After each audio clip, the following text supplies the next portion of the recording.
Hi everybody, this is Maria Clark and welcome back to Polymer Clay Tassel Pendant Part 2. This is what the pendant looks like, and in this part we'll be making the tassel. To make the tassel that I made, I used Artiste number 2 nylon thread, but you could also use crochet thread or other threads that you may have.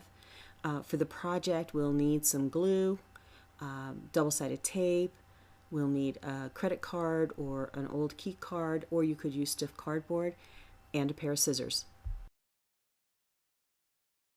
These are what the two samples look like, and what I recommend on the design here is that your tassel is at least as long as the pendant in this instance because it's elongated.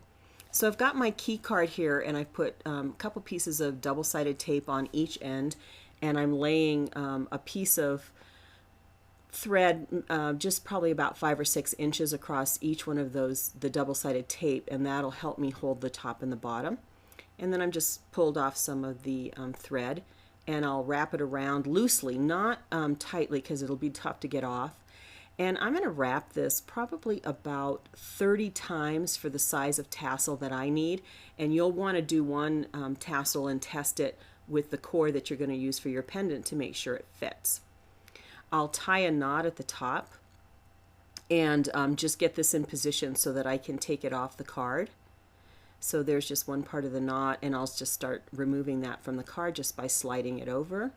The tape really helps kind of keep this in place while you're trying to make the tassel. I've got a string on the end to help me so that it doesn't jumble up when I take it off, and I can cut it easily. So I'll go ahead and find the center, and I'll tie that knot tightly, and I'll put another double knot on it. And then I will go ahead and pull that bottom thread through and sort of line it up and get it positioned so that I can cut it. I'll stick my finger through and then just use a sharp pair of scissors to cut. I'm using a piece of yellow thread here just so you can see the contrast, because we're going to actually tie the top of the tassel. I'm going to make a loop with the thread and place it across the tassel threads, and then I'm going to start to wrap this. And I'm going to wrap this maybe 6 or 7 times, and I'm really pulling it tight as I'm wrapping it around, and you can see I'm just continuing to wrap that pretty tightly. And we'll just keep wrapping it until you get a reasonable amount of wrapping there that looks good to you and that you think is going to hold the tassel well.